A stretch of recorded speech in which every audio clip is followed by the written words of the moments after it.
Hello champion, स्वागत है आपका अड्डा 24/7 फाउंडेशन यूट्यूब प्लेटफॉर्म पे, जो कि अब हो चुका है 4 लाख सब्सक्राइबर्स का। आपके प्यार ने, आपके सपोर्ट ने हमारे इस फैमिली को ग्रो किया और अब हम हो चुके हैं 400K की फैमिली। और इसके लिए थैंक यू सो मच। आपके प्यार के लिए आपने बहुत सपोर्ट किया। बस बच्चों, ऐसे ही अपना प्यार दिखाते रहना और बोर्ड एग्जाम में हम आपको मोर देन 95% दिला के रहेंगे। और इसीलिए तो हमने अपने लक्ष्य बैच में हमने दिवाली ऑफर पे आपके लिए लक्ष्य बैच का प्राइस कम कर दिया है। जी हाँ, आपको 50% का हम डिस्काउंट दे रहे हैं और ये डिस्काउंट आपको लक्ष्य बैच में मिलने वाला है। आपको ऐप पर, अड्डा 24/7 ऐप पर कोड अप्लाई करना है Y915। I repeat, Y915। और आप ये कोड अप्लाई करेंगे, आपको लक्ष्य बैच में और डिस्काउंट मिलेगा और केवल 675 में आप लक्ष्य बैच में पढ़ सकेंगे, रिवीजन कर सकेंगे, डाउट पूछ सकेंगे, मेंटरशिप ले सकेंगे और सैंपल पेपर सॉल्व कर सकेंगे। ठीक है, तो चलिए, ये तो मैं बताऊंगा कि इनरोल कैसे करना है लक्ष्य बैच में, कोड कैसे अप्लाई करना है। लेकिन उससे पहले आज के लेक्चर में हम पढ़ने क्या वाले हैं, पहले ये जान लीजिए। आपके फिजिक्स में 2 डेरिवेशन अक्सर प्री बोर्ड और बोर्ड एग्जाम में पूछ लिए जाते हैं और वो 2 डेरिवेशन है सीरीज और पैरेलल कॉम्बिनेशन का जो फॉर्मूला है वो है ना, सीरीज का डेरिवेशन और पैरेलल कॉम्बिनेशन का डेरिवेशन। और आज के इस लेक्चर में मैं दोनों डेरिवेशन कराने वाला हूं। अगर आपके बोर्ड या प्री बोर्ड में डेरिवेशन आएगा तो सेक्शन डी में जो 5 मार्क्स का जो सेक्शन डी होता है, यानी एक क्वेश्चन जो 5 मार्क्स का पूछा जाता है, वहां ये पूछा जाएगा। क्योंकि इसका डेरिवेशन थोड़ा लेंदी है और आपको 2-3 बार प्रैक्टिस करना पड़ेगा। तो आपको मैं डेरिवेशन पढ़ा दे रहा हूं, समझा दे रहा हूं। डेरिवेशन में पहले क्या ड्रॉ करना है, स्टेप वाइज कैसे उसे हमने लिखना है, ये सारा कुछ आज के इस वीडियो में आपको बताने वाला हूं। वीडियो को एंड तक जरूर देखिएगा। ठीक है, चलिए आगे बढ़ते हैं। सबसे पहले आपको मैं जो डेरिवेशन पढ़ाऊंगा वो सीरीज कॉम्बिनेशन का पढ़ाऊंगा, जहां बहुत सारे रजिस्टर सीरीज कॉम्बिनेशन में कनेक्टेड होते हैं, जैसा कि आप यहां देख पा रहे हैं। यहां हम हमेशा मान के चलेंगे 3, क्योंकि एनसीईआरटी में 3 रजिस्टर मान के चला है, सीरीज में भी और पैरेलल में भी। तो यहां आप जैसे डायग्राम में देख पा रहे हैं कि यहां 3 रजिस्टर हैं, R1, R2, R3, और तीनों सीरीज में कनेक्टेड है। तो इन तीनों का कंबाइंड रेजिस्टेंस कितना होगा, इसको निकालने का जो फॉर्मूला है, मतलब उसको डिराइव करने का जो फॉर्मूला है, वही तो हमको डिराइव करना है। तो आइए चलिए डिराइव करते हैं। लेकिन सबसे पहले ये जान लीजिए कि अगर सीरीज कॉम्बिनेशन का डेरिवेशन पूछेगा तो वो क्वेश्चन किस तरीके से पूछेगा, और already previous year board exam में पूछा जा चुका है। तो मैं आपको पहले क्वेश्चन पूछने का तरीका दिखा देता हूं कि बोर्ड या प्री बोर्ड में आपसे अगर क्वेश्चन पूछेगा डेरिवेशन का तो कैसे पूछेगा। ये रहा वो क्वेश्चन। क्या लिखा है, डेराइव एन एक्सप्रेशन। एक्सप्रेशन मतलब फॉर्मूला। क्या करो, एक्सप्रेशन या फॉर्मूला को डेराइव करो। किसके लिए, for the equivalent resistance of the 3 resistors of resistance R1, R2 and R3 connected in series. तो ये रहा क्वेश्चन। आपसे अगर पूछा जाएगा तो ऐसे ही पूछा जाएगा। तो जैसे ही आपने यहां देखा कि जो क्वेश्चन पूछा है वो 3 रजिस्टर जिनका रेजिस्टेंस R1 है, R2 है और R3 ओम है और वो सीरीज में कनेक्टेड है, इनका इक्विवेलेंट रेजिस्टेंस का जो एक्सप्रेशन है, फॉर्मूला है, वो डेराइव करना है। तो ये डेराइव कैसे होगा, चलिए मैं बताता हूं। सबसे पहले आपसे अगर कोई भी डेरिवेशन पूछा जाए तो सबसे पहला काम आपको करना है कि आंसर शीट पर आप उस डेरिवेशन को डेराइव करने के लिए जो सर्किट डायग्राम एज्यूम करके चल रहे हैं वो ड्रॉ कीजिए। तो पहला स्टेप क्या है, सर्किट डायग्राम बनाना है। तो सीरीज के लिए हमें कौन सा सर्किट डायग्राम बनाना होगा, हमें एक ऐसा सर्किट डायग्राम बनाना होगा जिसमें बैटरी भी हो, जिसमें R1, R2 और R3 3 रजिस्टर हो और तीनों सीरीज में कनेक्टेड हो, एमीटर हो, है ना। तो ये वाला डायग्राम आपको बनाना है जो एनसीईआरटी में भी दिया हुआ है। कहाँ दिया है बच्चों, एनसीईआरटी में दिया है। लेकिन बच्चे एनसीईआरटी टेक्स्ट बुक को ध्यान से नहीं पढ़ते और इसीलिए उनको समझ में नहीं आता। तो ये डेरिवेशन, ये डायग्राम आपको दिया हुआ है।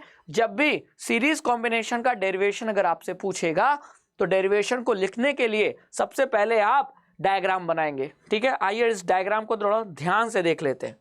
ये क्या है, बैटरी है कि नहीं, बैटरी का पोटेंशियल आप V मान सकते हो। ठीक है, फिर यहां से ये वायर कनेक्टेड है और यहां आकर एक एमीटर जुड़ा हुआ है। क्या है, एमीटर।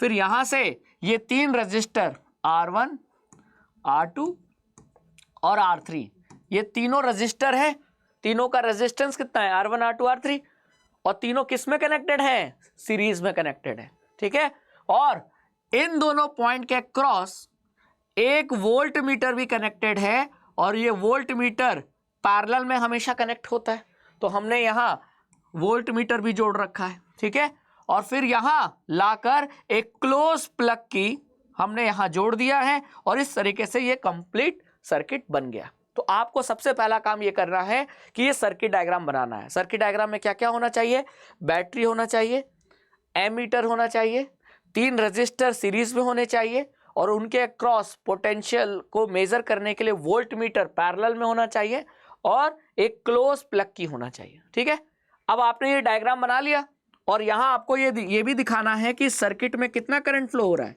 आई करंट फ्लो हो रहा है। ठीक है, अब जो आपने यहां सर्किट डायग्राम बनाया है उसको फिर लिखना होगा कि लेट अस एज्यूम, हमने क्या लिखा है, लेट अस कंसीडर, कि चलो मान लेते हैं। इसका मतलब क्या हुआ, चलो मान लेते हैं एक ऐसा arrangement, let us consider the arrangement, किसका अरेंजमेंट, 3 रजिस्टर का arrangement of 3 resistors R1, R2 and R3, जो किसमें ज्वाइंट है, किसमें कनेक्टेड है, सीरीज में कनेक्टेड है, with a combination of cell, यानी कि ये तीनों रजिस्टर इस बैटरी के साथ, बैटरी का मतलब कॉम्बिनेशन ऑफ सेल, उसके साथ सीरीज में कनेक्टेड है, जैसा कि फिगर में शो किया गया है। फिगर कौन सा, ये वाला फिगर। तो आपको ये लिखना पड़ेगा, जैसे मैथ्स में लिखते हैं ना, let the value of x, let the value be x, तो उसी तरह यहां लिखना होगा। डायग्राम बनाया, डायग्राम बनाने के बाद आपने लिखा कि let us consider the arrangement of 3 resistor R1, R2, R3 connected in series with the battery, battery के साथ 3 रजिस्टर कनेक्टेड है सीरीज में, जैसा कि फिगर में शो किया गया है, एज शोन इन फिगर। ठीक है, इतना लिख लिया। चलिए अब आगे चलते हैं। ये मैं स्टेप वाइज बता रहा हूं, आपको ऐसे ही लिखना है एग्जाम में, एक भी इंच इधर उधर नहीं लिख सकना है, अपना ज्यादा दिमाग नहीं लगाना है। अगर आप ऐसे स्टेप वाइज लिखोगे फुल का फुल नंबर मिलेगा, एग्जामिनर 1 नंबर 0.5 नंबर भी नहीं काट सकता। ठीक है, फिर आपने सर्किट में क्या माना है, कितना करंट फ्लो हो रहा है, तो सर मैंने तो माना है कि सर्किट में आई करंट फ्लो हो रहा है, तो इसको लिखना पड़ेगा। तो इसके बाद अब आपको लिखना है नेक्स्ट लाइन कि let the I current is flowing through the circuit. ठीक है, आप अपनी लैंग्वेज में भी लिख सकते हो कि let the current flowing in the circuit will be I. ठीक है, आपने ये मान लिया कि सर्किट में कितना करंट फ्लो हो रहा है, आई करंट फ्लो हो रहा है। ठीक है, अब हमको एक चीज ध्यान देनी है कि ये बैटरी का पोटेंशियल कितना है, सर बैटरी का पोटेंशियल तो V है। अब आप जरा यहां बताओ कि यहां आपके 2 पॉइंट्स हैं, ये पॉइंट मान लो A से B, R1 के क्रॉस AB, R2 के क्रॉस क्या हो जाएगा BC, और R3 के क्रॉस क्या हो जाएगा CD। ठीक है, अब मैं आपसे पूछूं कि A और B के बीच में जो पोटेंशियल है वो कितना होगा, तो वो आपको एज्यूम करना पड़ेगा। क्या वो V के बराबर होगा, नहीं, V के बराबर नहीं होगा, क्योंकि सीरीज में पोटेंशियल सेम नहीं होता है, सीरीज में करंट सेम होता है। तो बैटरी का पोटेंशियल हमने V माना है, तो R1 के क्रॉस A और B पॉइंट के बीच का जो पोटेंशियल है वो भी V मानेंगे, नहीं V नहीं मानेंगे, उसको हमको कुछ मानना पड़ेगा, एज्यूम करना पड़ेगा। अब क्योंकि हमने वैल्यू, रेजिस्टेंस की वैल्यू R1 माना है, तो हम बैटरी का पोटेंशियल V1 मान लेते हैं कि A और B पॉइंट के बीच का पोटेंशियल कितना है V1।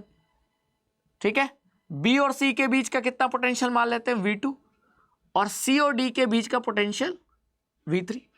तो R1 के क्रॉस कितना पोटेंशियल V1, R2 के क्रॉस पोटेंशियल कितना हो गया V2, और R3 के क्रॉस पोटेंशियल हो गया V3।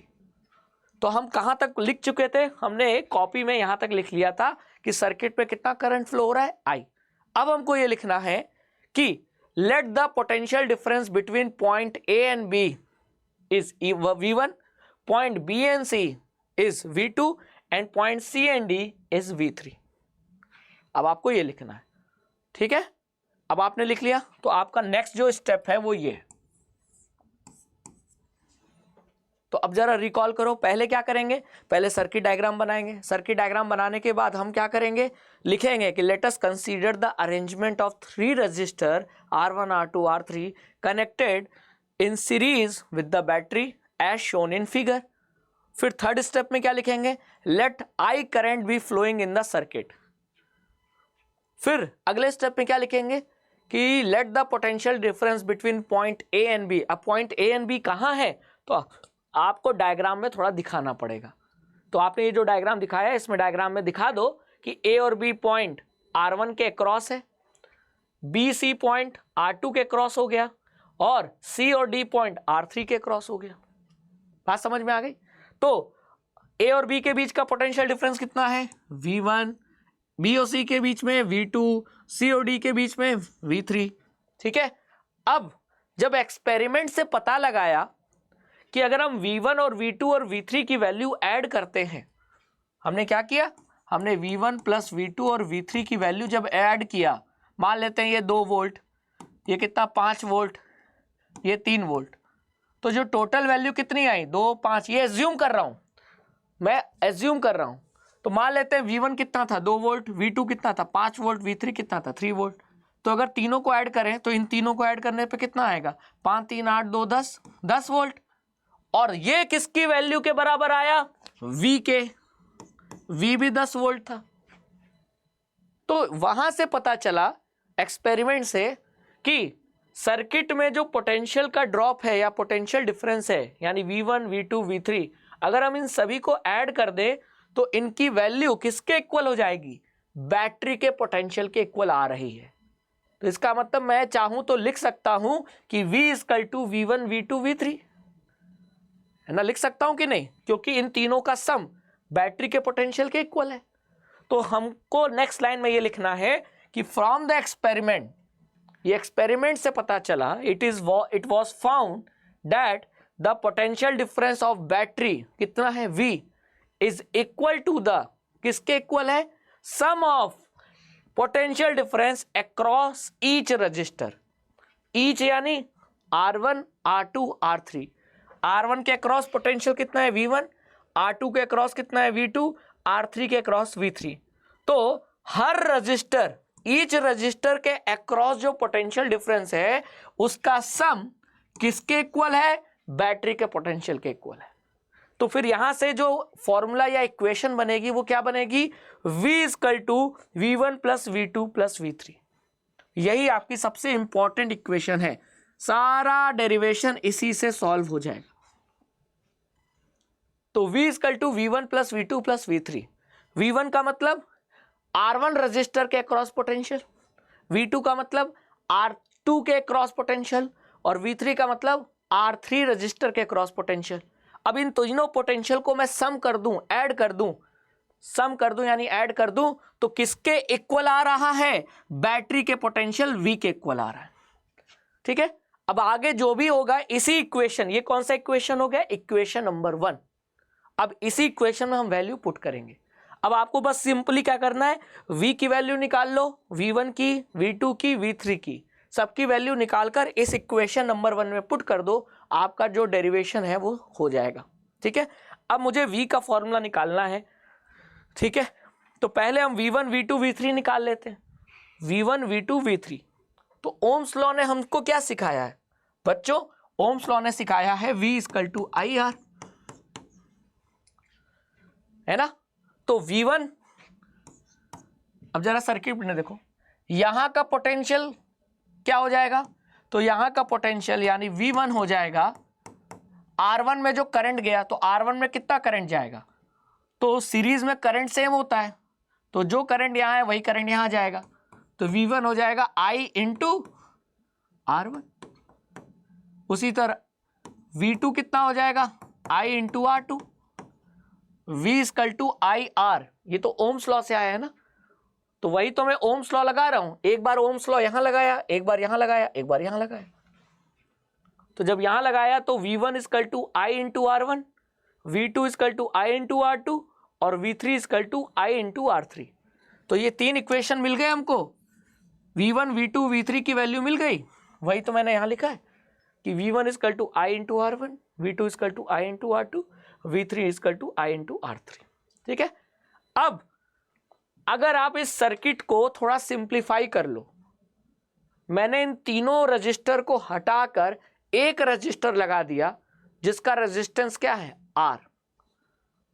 अगर मैंने इन तीनों को हटाकर एक रजिस्टर लगा दिया जिसका रेजिस्टेंस है R, तो ये सर्किट डायग्राम कुछ इस तरीके से सिंप्लीफाई हो गया। हाँ सर हो गया। यहां भी वही तो था, R1 R2 R3, तीनों को हटाकर इन तीनों की जगह एक रजिस्टर लगा दिया R, बाकी बैटरी का पोटेंशियल वही V था। तो अगर मुझे यहां से सर्किट में करंट वही I था, तो अब मुझे यहां V की वैल्यू लिखना हो तो V इक्वल टू क्या हो जाएगा, I इंटू R। तो यहां से मुझे V1 मिल गया, V2 मिल गया, V3 मिल गया, और इस सर्किट को मैंने सिंप्लीफाई कर लिया तो यहां से मुझे V की वैल्यू मिल गई। तो आपके पास 4 वैल्यू मिल गई, V1 V2 V3 और V की।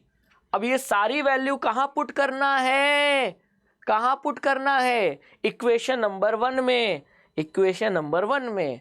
तो V की जगह क्या पुट करोगे, I इंटू R, V1 की जगह I इंटू R1, V2 की जगह I इंटू R2, V3 की जगह I इंटू R3।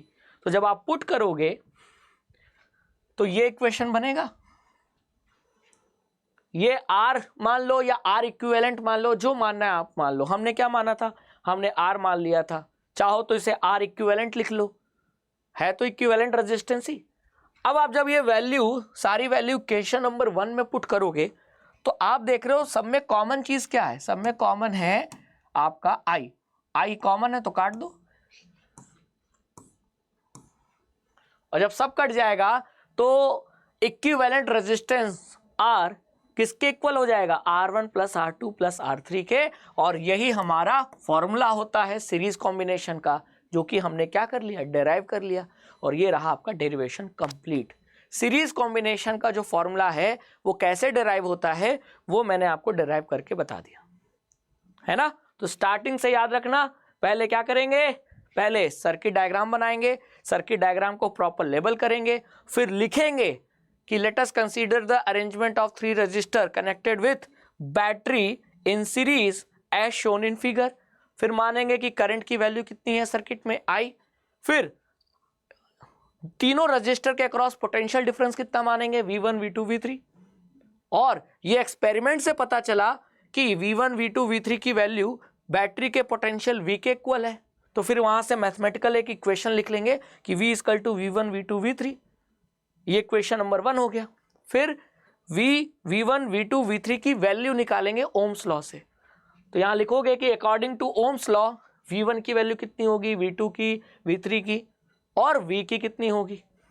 ठीक है, और सारी वैल्यू इस इक्वेशन में पुट कर दो तो आपका फाइनली ये इक्वेशन बन जाएगा, जिसमें से I कट जाएगा और सीरीज कॉम्बिनेशन का जो इक्विवेलेंट रेजिस्टेंस है उसका फॉर्मूला निकल कर आ जाएगा। तो बोलो कैसा लगा, अच्छा लगा। हाँ, तो इसीलिए मैंने आपको ये सिखाया है कि क्वेश्चन कैसे पूछा जाता है, आपको डेरिवेशन कैसे लिखना है, और अगर आपने ऐसे लिखा कहीं भी कोई नंबर नहीं कटने वाला है। तो हमने सीरीज कॉम्बिनेशन का डेरिवेशन तो पढ़ लिया। अब आते हैं पैरेलल कॉम्बिनेशन का। किसका, पैरेलल कॉम्बिनेशन का।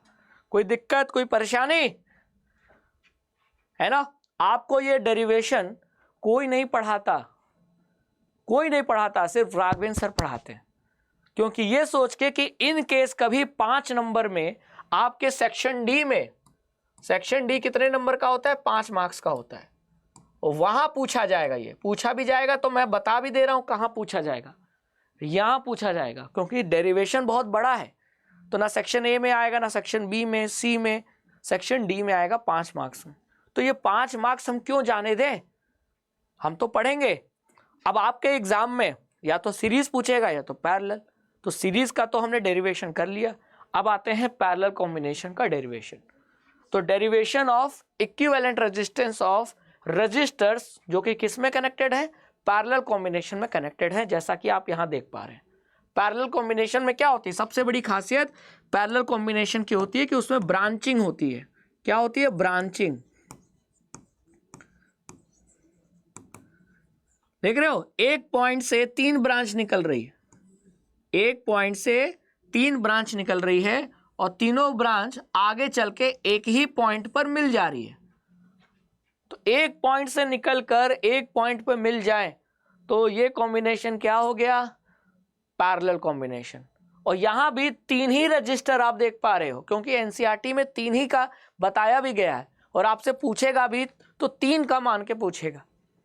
ठीक है, तो चलिए सबसे पहला काम, अब एग्जाम में जब क्वेश्चन आता है तो क्वेश्चन कैसे आता है, ये रहा क्वेश्चन पूछने का तरीका कि अगर आपसे डेरिवेशन पूछेगा तो कैसे पूछेगा, ऐसे पूछेगा। तो ये सीबीएसई का पीवाईक्यू है, यानी कि प्रीवियस ईयर बोर्ड एग्जाम में पूछा जा चुका है ऐसा क्वेश्चन। तो फॉर्मेट वही रहेगा, क्वेश्चन पढ़ते ही समझ जाओगे सीरीज का है कि पैरेलल का। तो यहां लिखा है पैरेलल का, क्या लिखा है, डेराइव एन एक्सप्रेशन, यानी फॉर्मूला डेराइव करो किसका, इक्विवेलेंट रेजिस्टेंस का। कितने रजिस्टर के, 3 रजिस्टर के इक्विवेलेंट रेजिस्टेंस का फॉर्मूला डेराइव करो, जो कि किस में कनेक्टेड है, जो कि पैरेलल में कनेक्टेड है। 3 रजिस्टर R1 R2 R3 के इक्विवेलेंट रेजिस्टेंस का फॉर्मूला डेराइव करो जो कि पैरेलल में कनेक्टेड है। आपसे ये क्वेश्चन पूछा गया। अब फॉर्मूला तो आपको याद है, 1/r = 1/r1 + 1/r2 + 1/r3, लेकिन वो फॉर्मूला आया कैसे, वो डेराइव हमको करना है। तो सबसे पहले चीज मैंने क्या सिखाया है, गेस करो, गेस करके लाइव चैट में या कमेंट सेक्शन में लिखो। क्या, हाँ, सर्किट डायग्राम बनाना। दोनों केस में यही है, सबसे पहला काम सर्किट डायग्राम बनाना है। तो जब सीरीज का हमने सर्किट डायग्राम बनाया था तो R1 R2 R3 को सीरीज में जोड़ा था, यहां किस में जोड़ेंगे, हाँ, पैरेलल में जोड़ेंगे। ये देखो डायग्राम, ध्यान से देखो डायग्राम को। डायग्राम में बस वही चीजें हैं, बैटरी है, ठीक है, बैटरी से कनेक्टेड एक वायर है और यहां 3 रजिस्टर हैं, लेकिन अभी इस बार पैरेलल में। ये हो गया R1, ये हो गया R2, ये हो गया R3। ठीक है, दिख रहा होगा, हाँ सर बिल्कुल साफ साफ दिख रहा है। और इन तीनों रजिस्टर के पैरेलल में एक पोटेंशियल कनेक्टेड है, वोल्ट मीटर कनेक्टेड है। ठीक है, तो ये भी आपको वोल्ट मीटर जोड़ना है और फिर यहां लाकर सीरीज में क्या जोड़ देना है, एमीटर जोड़ देना है सीरीज में, और ये क्लोज प्लग की लगा देना है।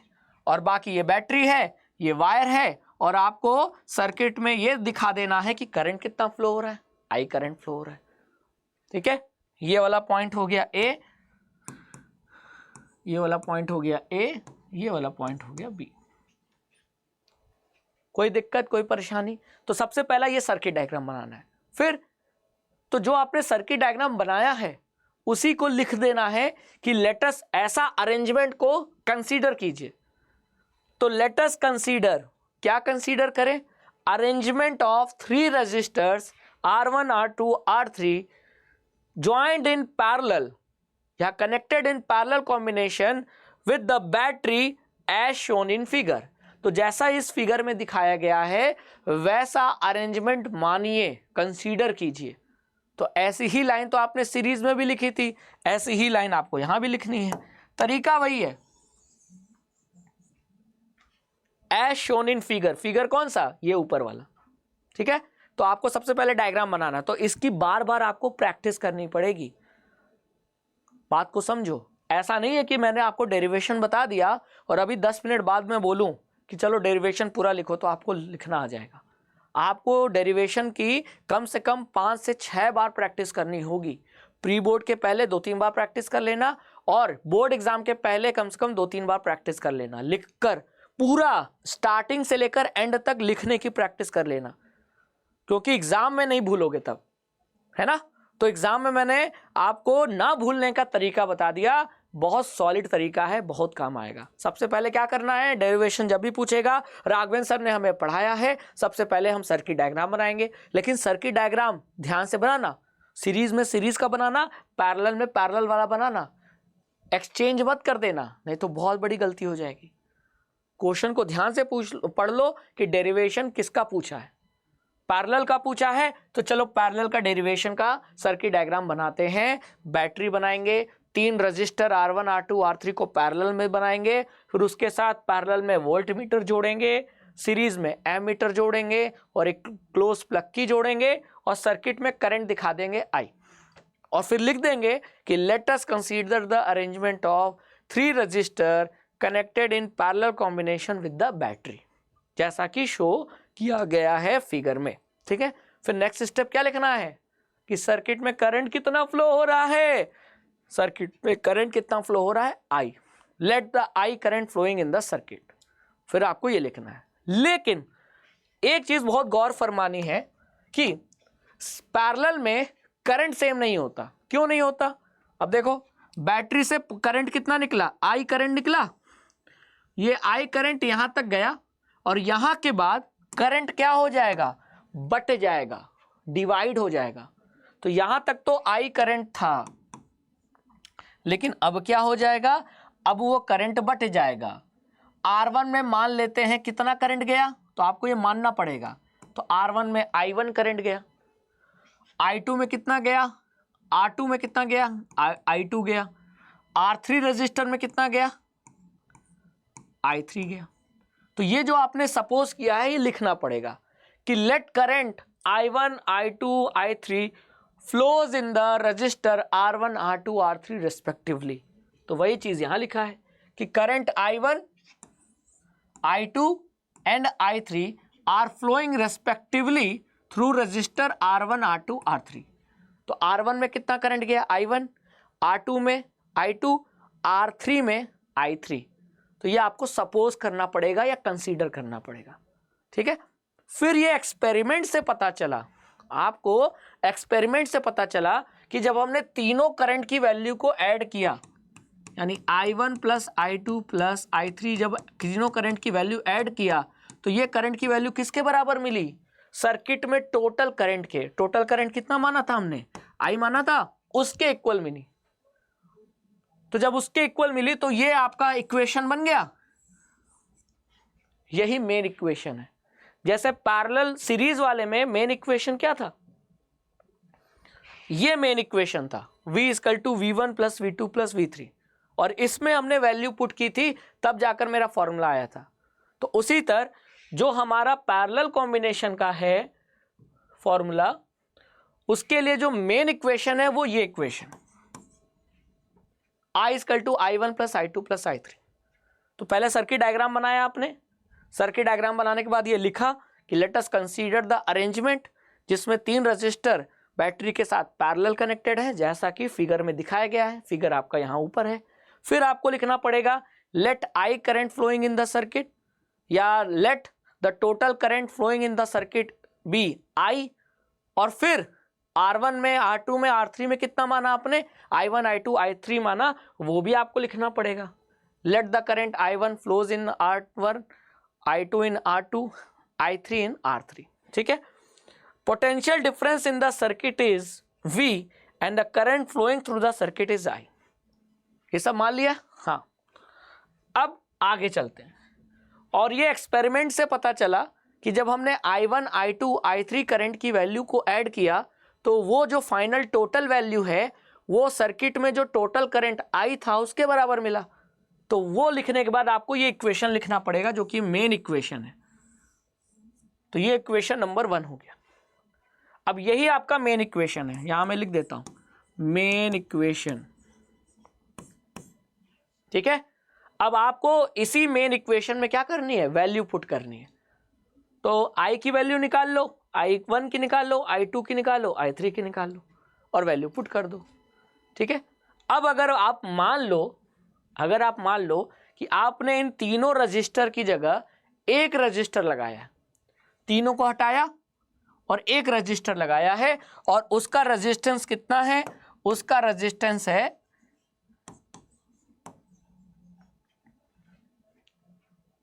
ठीक है, तो सर्किट कुछ इस तरीके से हो जाएगी।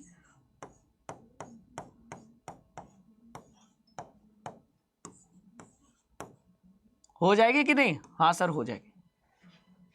बैटरी हो गया, रेजिस्टेंस हो गया, वोल्ट मीटर हो गया और एमीटर हो गया, और यहाँ क्लोज प्लग की। तो इसी सर्किट को अगर मैं तीनों को हटाकर एक रजिस्टर लगा दूं, उसका इक्विवेलेंट रेजिस्टेंस REQ मान लूं, तो सर्किट ऐसे ही सिंप्लीफाई हो गई। अब सर्किट में करंट कितना फ्लो हो रहा है, I। तो ओम्स लॉ के अकॉर्डिंग I की वैल्यू क्या आएगी, तो I की वैल्यू आएगी V अपॉन R। तो V अपॉन R, तो R कितना हो गया, R हो गया R इक्विवेलेंट या RP मान लो, जो मानना है आपको मान लो। आपको फाइनल इक्विवेलेंट रेजिस्टेंस को मैंने REQ लिखा है, उसी को, इसी REQ को यहां लिख दिया है P, क्योंकि पैरेलल का है इसीलिए RP लिख दिया है। आप चाहो तो यहां REQ भी लिख सकते हो, आपके ऊपर है। तो I की वैल्यू आ गई V अपॉन R इक्विवेलेंट। इसी तरह I1 I2 I3 की निकाल लो। तो I1 की क्या आएगी बताओ, I1 की क्या आएगी, सोचो सोचो कितना आएगी। तो यहां देखो I1 जा रहा है किसमें, R1 में, तो I equal to V by R होता है। तो पैरेलल में पोटेंशियल तो सेम होता है, तो R1 के अक्रॉस भी पोटेंशियल कितना होगा V, लेकिन रेजिस्टेंस कितना है R1। तो I1 की वैल्यू आ गई V अपॉन R1, I2 की वैल्यू क्या हो जाएगी V अपॉन R2, और I3 की वैल्यू कितनी हो जाएगी V अपॉन R3। तो हमने I की वैल्यू निकाल ली और बाकी I1 I2 I3 की वैल्यू निकाल ली। अब ये सारी वैल्यू जो हमने इक्वेशन 2 और इक्वेशन 3 में निकाली है वो इक्वेशन नंबर 1 में पुट कर देंगे। I की वैल्यू इक्वेशन 2 में निकाली, I1 I2 I3 की वैल्यू इक्वेशन 3 में निकाली, इक्वेशन 2 और 3 की वैल्यू इक्वेशन नंबर 1 में जो हमारी मेन इक्वेशन है उसमें पुट कर देंगे। तो जब पुट करेंगे तो I की वैल्यू क्या हो गई V upon R equivalent equal to I1 V upon R1, I2 की V अपॉन R2, I3 की V अपॉन R3, पुट कर दिया। अब यहाँ ध्यान से देखो कुछ कट रहा है क्या, हाँ V कट जा रहा है, और आपकी फाइनली इक्वेशन क्या बन गई 1 अपॉन R इक्विवेलेंट या कह लो 1 upon RP equal to 1 upon R1 plus 1 upon R2 plus 1 upon R3। तो यहां से हमारा पैरेलल कॉम्बिनेशन का जो इक्विवेलेंट रेजिस्टेंस का फॉर्मूला है वो क्या हो गया है, वो डेराइव हो चुका है। तो इस तरीके से अगर आप स्टेप वाइज लिखोगे तो आपको कहीं भी कोई दिक्कत नहीं आएगी। बस आपको याद करके चलना है कि वैल्यू को हमने मेन इक्वेशन में पुट किया है, तो हमारा मेन इक्वेशन है क्या, तो पैरेलल में ये वाला इक्वेशन मेन इक्वेशन है, और सीरीज कॉम्बिनेशन में ये जो इक्वेशन है ये मेन इक्वेशन है कि V equal to V1 plus V2 plus V3, ये हमारा मेन इक्वेशन है। ठीक है, मेन इक्वेशन है, भूलना मत। और मेन इक्वेशन में एक बार वैल्यू पुट कर दी तो आपका फॉर्मूला डिराइव हो जाएगा। तो आई थिंक अब आपको सीरीज पैरेलल कॉम्बिनेशन की चिंता ही नहीं करनी है डेरिवेशन की, क्योंकि डेरिवेशन को अब मैंने आपको पढ़ा दिया, समझा दिया, और अब आप बहुत आसानी से ये डेरिवेशन कर सकते हो। लेकिन हाँ, कम से कम 2-3 बार प्रैक्टिस करनी होगी। क्लियर, और मैं आपको लाइव सेशन में कराऊंगा भी। बात क्लियर हो गई है ना। तो आज के वीडियो के लिए इतना ही।